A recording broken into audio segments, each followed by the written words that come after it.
Peter William Sutcliffe, aged 35, from Bradford in Yorkshire, has been remanded in custody for 8 days, charged with murder.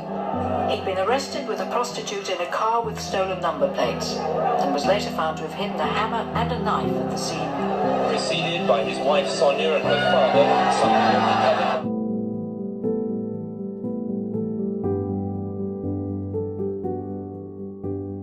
Leeds for me means the world. It's where I was brought up, it's where all my friends are, and it's my home.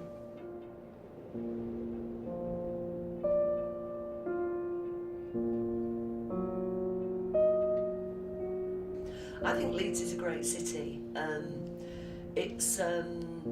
Well, I'm from here. I think people are generally pretty cool in Leeds. We say hello and thank you when we get on and off the bus. That seems very common, you know, it's not just me. I think it affected Leeds greatly, really. Leeds and Bradford and surrounding areas. You know, it was the topic to talk about. If you went to the pub, it was about Jack the Ripper. If you went up to your scouts, it was Jack the Ripper. Wherever you went, that was the conversation. When Jack the Ripper is spoken about, that fear rears up again. I just feared men that I didn't know.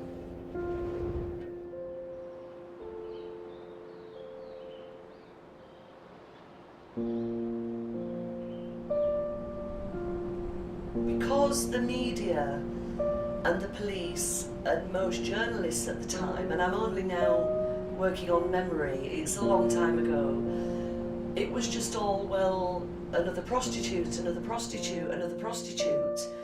It was never women or girls or mothers or sisters or daughters.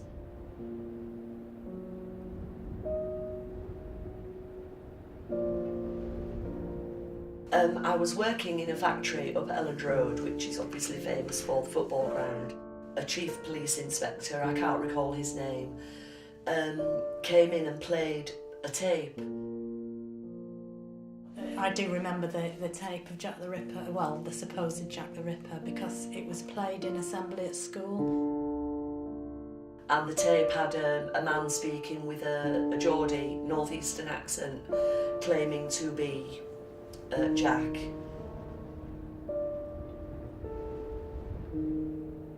And I remember the whole hall going absolutely silent, listening to this tape. It was the most fearful thing that I've ever had to live through. That I can hear it, and we actually could recite it because it was ingrained in our minds at the time. I'm Jack. I see you are still having no luck catching me. I have the greatest respect for you, George, but Lord, you are no nearer catching me now than 4 years ago when I started. I encountered him as I was on my 16th birthday. I'd been up to my local Venture Scouts and I walked down my road and a car coasted past me at the time, and he turned round and then faced his car up towards me. He proceeded to get out of the car and I ran as fast as I could down home because I was absolutely terrified.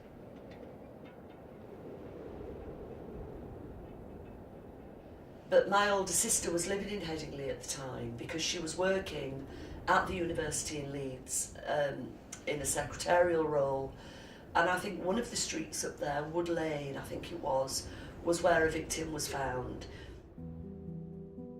And the reason as well that sort of magnified this was that I read the book a few years later, and his car, the man who coasted me, seemed to be the same model as Jack the Ripper's car.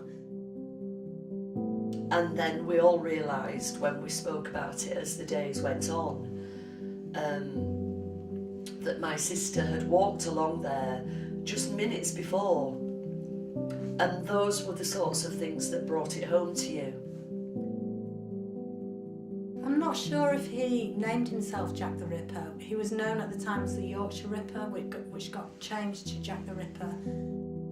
I don't think he deserves to be called his birth name. regardless of whether you claim mental ill health when you do something like that, and regardless of whether he now claims to be stable, is largely irrelevant.